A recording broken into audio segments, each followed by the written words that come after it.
I used to be sent out for inspections when the department was overloaded.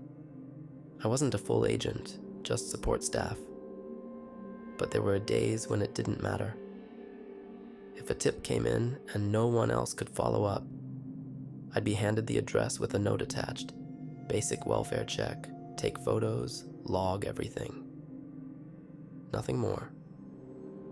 That morning, the case folder was thin, one handwritten sheet, no prior history, no criminal background, no complaints on record, nothing.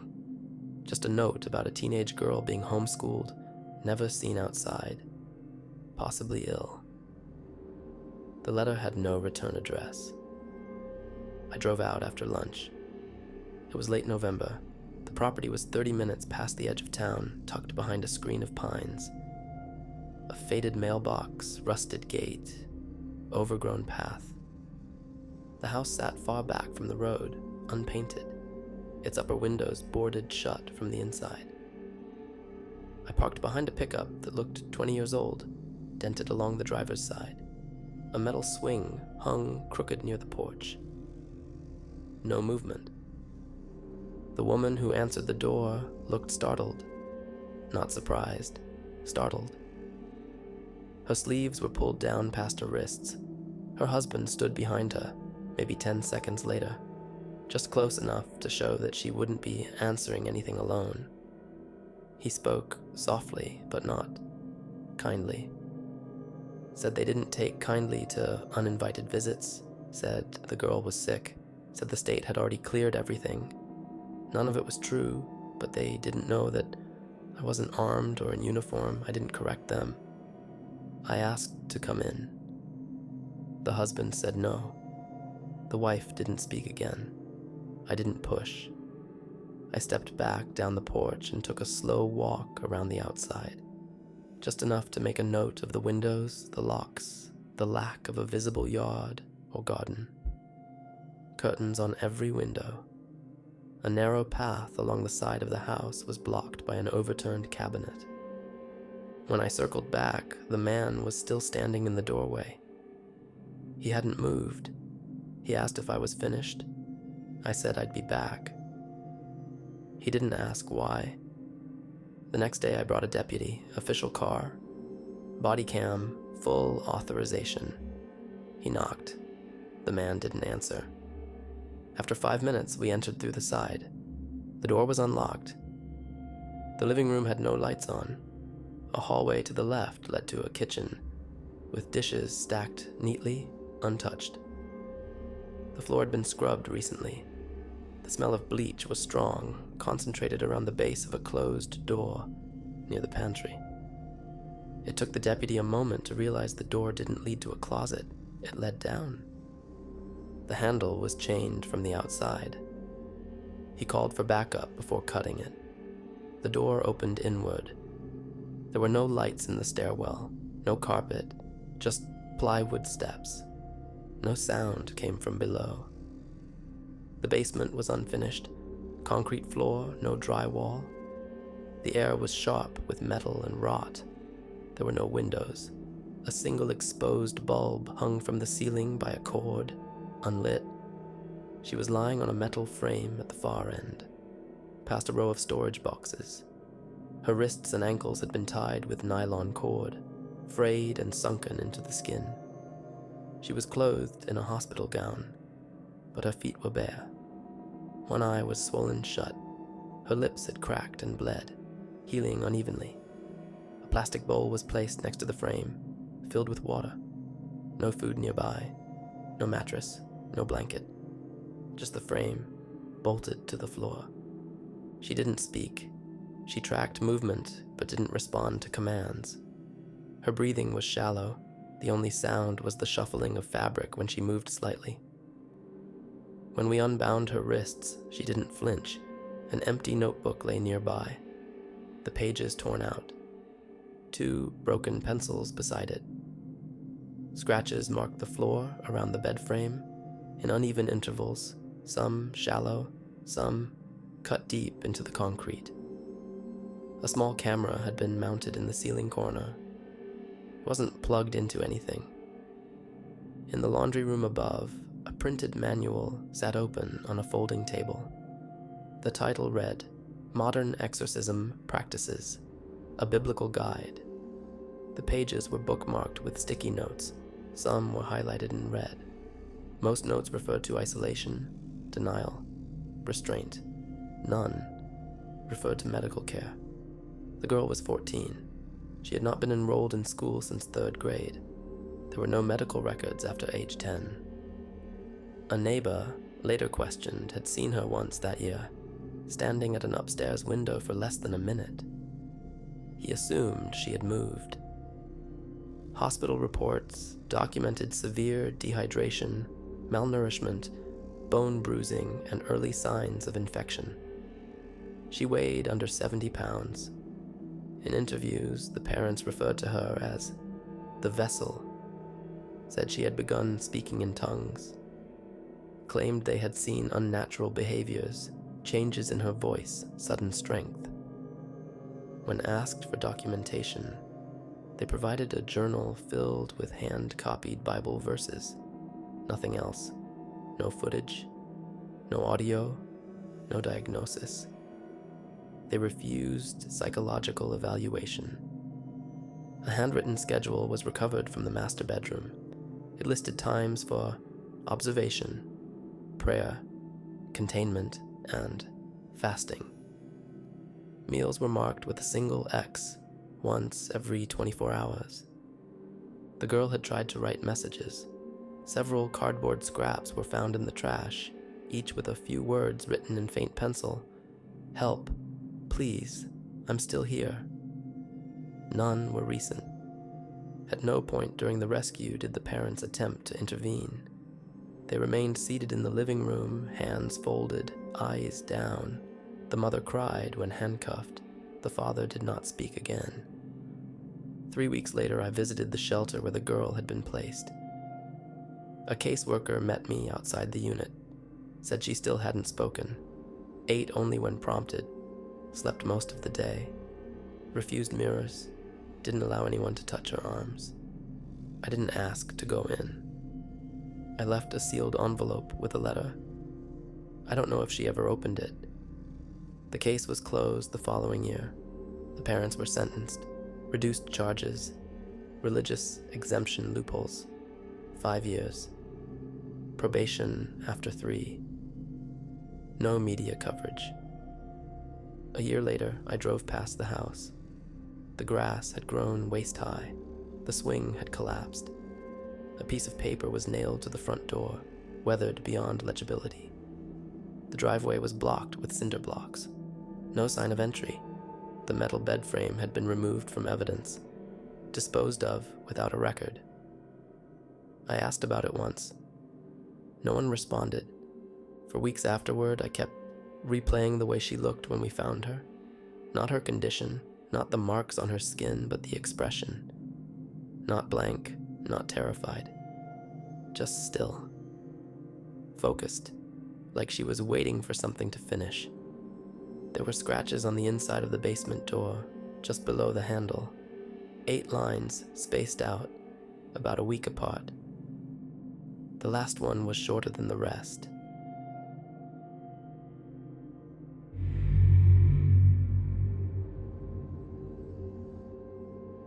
I moved into their house 2 months before it began. The husband needed a tenant. The upstairs floor had been empty since his daughter left for college. Rent was cheap. The house was detached, built in the 80s, backing onto a dead field that hadn't grown anything in years. He said his wife stayed downstairs most of the time. She wasn't sick, just private. The room at the end of the hall remained locked. He worked from home. I saw him often, usually in the backyard or in the garage with his hands inside old electronics. He kept to himself. I kept to mine. The bathroom upstairs didn't have a lock. That was the only real inconvenience. The first time I saw her, she was standing at the bottom of the stairs in a nightgown. The light was off, her hair looked damp. Her head stayed tilted as if something had caught her attention behind the wall. I didn't say anything. I stepped around her and left for work. When I returned later that evening, she wasn't there. The next night, the same position, same clothes, slightly different posture. Head angled up toward the ceiling. The third time she had moved further into the hallway. Her arms hung straight at her sides. Her eyes were open. She didn't react to sound. He didn't mention it until the end of the week. Said she had been sleepwalking for a few nights. Blamed the medication. Claimed the doctor knew about it. He apologized once and said it wouldn't happen again. I asked nothing further. After that, I didn't see her during the day. Only between 2 and 3 a.m. Always at the same spot in the hallway or near the stairs, always barefoot, unmoving. She didn't walk so much as appear. Sometimes her head faced the wall, sometimes the ceiling. A few times she stood in front of my door but never touched it. I placed a mirror facing the hallway outside my room. She avoided it. 3 weeks later, the hall began to smell like burnt plastic. I traced it to the downstairs entrance where the air vent led directly up to my bedroom. That morning, I saw black ash floating across the driveway. He stood by a fire pit, feeding it something folded. A charred suitcase lay open beside him. All her shoes were gone by the next day. Her coats, too. The closet near the entry had been cleared out completely. Her name disappeared from the Wi-Fi network. One of the family portraits near the staircase had been turned face down. From then on, the bedroom door at the end of the hall stayed locked. A slide bolt had been installed. The screws were new. A towel had been pushed beneath the door. The hallway vent was sealed shut with duct tape. A plug-in fan had been placed on the floor just outside the door, angled outward. Every morning, he'd open the door briefly and carry in a plastic grocery bag. I never saw what went in. He left the house once a week, always for less than an hour. The rest of the time, he stayed in the garage. I waited until he was gone one afternoon and approached the door. It smelled of vinegar and bleach. The knob had scratch marks on it, just below the locking mechanism. The wood near the bolt had been splintered slightly, like it had been hit from the inside. The floor fan had been switched off. There was no sound behind the door, but the temperature in the hallway was noticeably higher than the rest of the house. I didn't touch the handle. On the 5th week, he stopped leaving the house at all. I heard him pacing in the living room at night. The TV was on constantly, but muted. I began wearing headphones after midnight. One night, a low thud sounded from the hallway. Not loud, just deliberate. It came again 20 seconds later.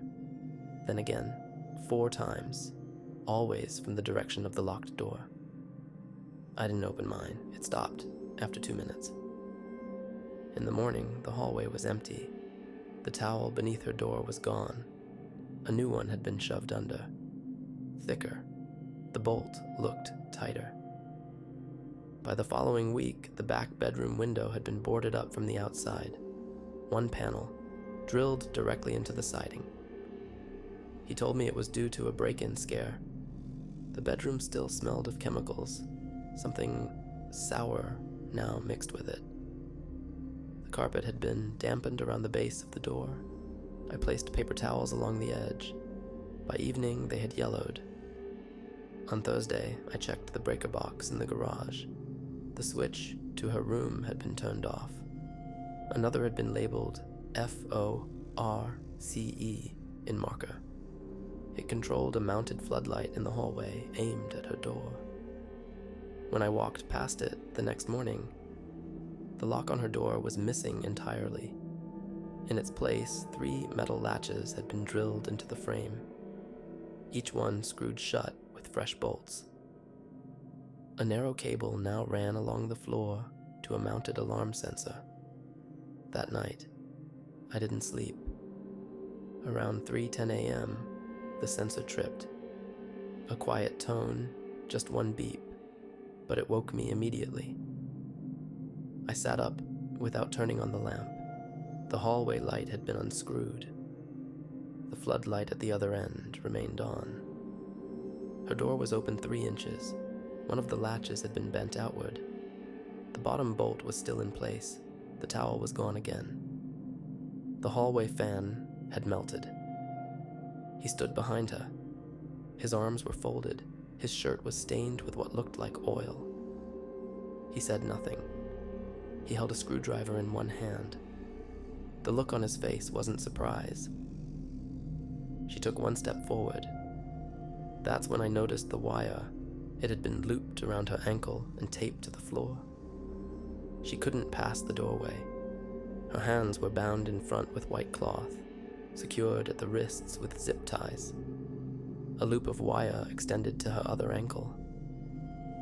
She looked past me. He closed the door and locked it again. The police report was filed anonymously 2 days later. The officers found nothing obvious at first. She wasn't in the bedroom. The closet had been emptied and relined with insulation. The vent had been resealed. Every outlet had been glued over. The mattress had been removed. A bare frame with a thin pad remained. Metal restraints had been drilled into each corner. All lights had been disabled. A Bible sat in the center of the floor. No other furniture was present. The bathroom had been disconnected from the water supply. The door lock had been installed from the outside. A row of nails had been driven along the inside windowsill. She was found in the attic. A narrow hatch above the hallway linen closet had been removed. He had built a box frame between the ceiling beams, just large enough for someone to lie in, insulated with foam and cardboard. Her wrists were taped. Her mouth had been sealed with gauze and clear adhesive. A single extension cord led to a bulb mounted 3 inches above her head.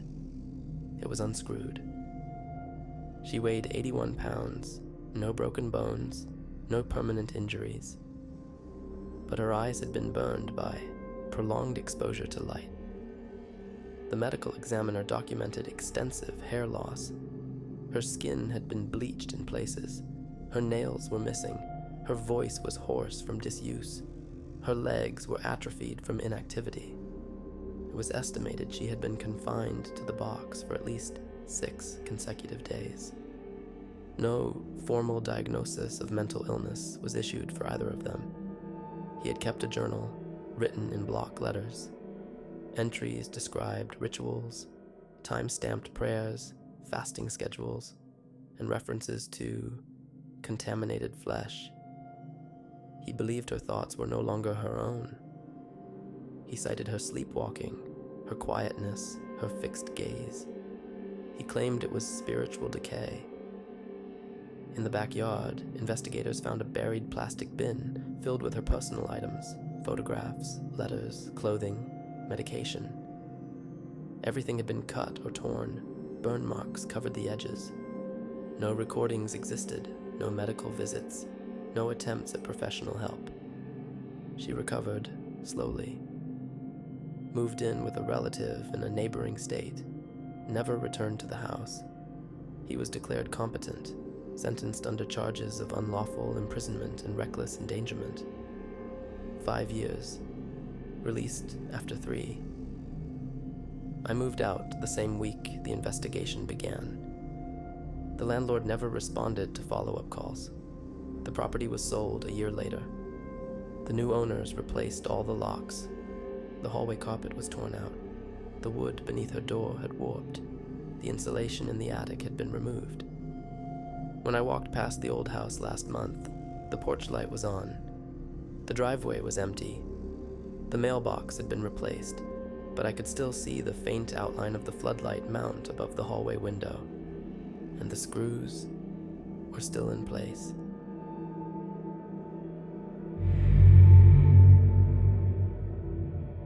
I took the call late in the afternoon, just before my shift ended. The operator flagged it as a welfare concern from a neighbor. Anonymous. The note said only this: loud noises in the attic. screaming at night. Small child, not seen outside in weeks. The address was a few blocks south of the school district boundary. Neatly trimmed lawn, carport, fence recently painted. Nothing out of place. The house didn't look neglected, but it also didn't look lived in. No toys outside, no movement through the windows, mailbox full. The foster parents greeted us in the driveway. Both mid-50s, cooperative. The woman smiled too much.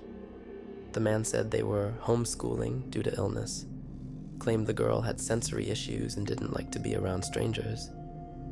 He kept pointing to a file of printed doctor's notes. I recognized the format. Downloaded templates. The first room we were shown was clean, too clean, furniture perfectly spaced, nothing personal on the shelves. The fridge had 5 identical frozen meals and no perishables. The freezer was locked. Upstairs, the hallway had 6 framed photos. All were of the foster parents. None showed the girl. A locked door at the end had no knob, just a latch from the outside. When asked about it, they said it was used for storage. The woman hesitated slightly before responding. The man repeated the same explanation, word for word. Permission was denied when we asked to enter the attic. They said it hadn't been used in years. They claimed the noises were rats. I left and filed the report. 3 days later, a court order was issued. We returned with 2 other officers and a locksmith. The couple refused to answer the door. Entry was forced, no signs of resistance. The attic entrance was located behind a false wall in the guest room closet. A plywood panel covered the hatch. It had been sealed with screws from the outside. The hinges were reinforced with a steel plate. Inside, the insulation had been removed. The floor was bare. The only light came from a 40-watt bulb mounted directly above a folding chair in the center. The bulb had been covered in a mesh cage, no switch. The wiring ran down to a power strip near the door. The girl was seated in the chair. Both arms were duct taped to the armrests. Her ankles had been wrapped multiple times and affixed to the chair legs. A loop of tape circled her chest and held her upright. A strip had been placed across her mouth, not fully sealed. She looked about 8. There were bruises on both forearms, some purple, others green. Her skin had marks consistent with repeated contact with hard surfaces. Her neck had ligature marks, thin but layered. Her feet were red and swollen. Her clothes were threadbare. Her hair had been trimmed unevenly. A plastic bucket sat to the left of the chair, half filled with water. To the right, a space heater had been plugged in and left running. Behind her, the insulation had been carved away to expose beams. On the wall, hundreds of handwritten Bible verses had been copied in black marker, overlapping until the original wood was illegible. Paper scraps were pinned to the joists, each with a child's name and a list of perceived faults beside it. Steals, lies, brings shame, listens to voices. All were dated. The current year had 7 entries, all with the same name. A camera had been installed above the chair. The cable led nowhere. The child did not speak. She blinked slowly, her eyes tracked movement. Her breathing was shallow but consistent. When the tape was removed, she did not cry. She had been up there for at least 10 days. Medical records confirmed bruised ribs, dehydration, early-stage kidney strain and infection in both feet. X-rays showed evidence of older injuries, partially healed. Multiple scars were found across her back and upper arms. A note was recovered from inside one of her socks, written in pencil. "Please, stop. I'll be good. Please stop." She had been in the foster system for 2 years. The couple had passed their home evaluation. No previous complaints had been filed. They attended church regularly and had submitted letters of recommendation from 3 community members, none of whom had seen the girl in person. At the time of their arrest, they maintained that she had been unclean. They said she spoke in riddles, refused correction, and invited spirits. When asked why they hadn't sought help, they said they didn't trust the state. They referred to the attic as the inspection room. In the basement, officers found a collection of books labeled Spiritual Cleansing. One had tabs and handwritten annotations in the margins, including diagrams of purification protocols. None had professional publishing information. Several contained outdated medical advice. One included a checklist titled Signs of Demonic Presence in Youth. The girl's school records had been falsified. Attendance was logged through online systems using pre-filled answers. Her assignments had been completed by the woman. Her last in-person class had been the year prior. A medical chart was discovered in a locked drawer near the kitchen. Each week listed punishments: time in the attic, food removal, silence periods. The longest listed entry was 144 hours. There were no other children in the house. Authorities later searched the trash bins and recovered burned pieces of her notebooks, torn drawings, and a melted audio cassette. The labels were illegible. One surviving paper fragment had been scribbled with block letters. I am still me. A single metal tag was found under the insulation. It was engraved with her initials and a number.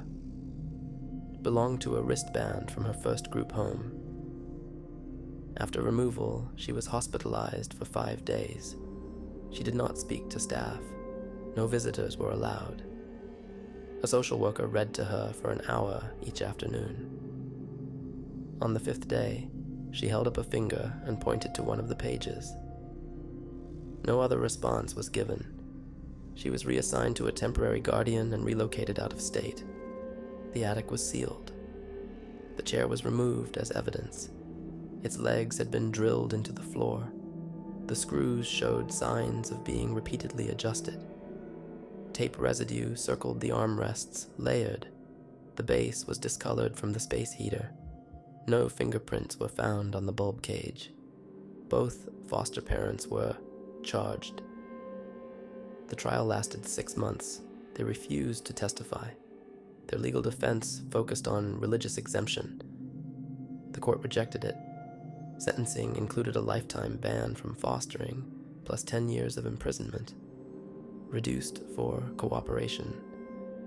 The girl's identity was never released to the public. The house remained empty for 2 years. A family moved in after renovations. The attic entrance was removed during construction. The wiring was replaced. The original floorboards had been cut and discarded. I was transferred shortly after the investigation closed. The file remained on my desk longer than any other. What stayed with me wasn't the attic, or the chair, or even the wall of verses. It was the power strip. It had one unused socket, and it was still warm.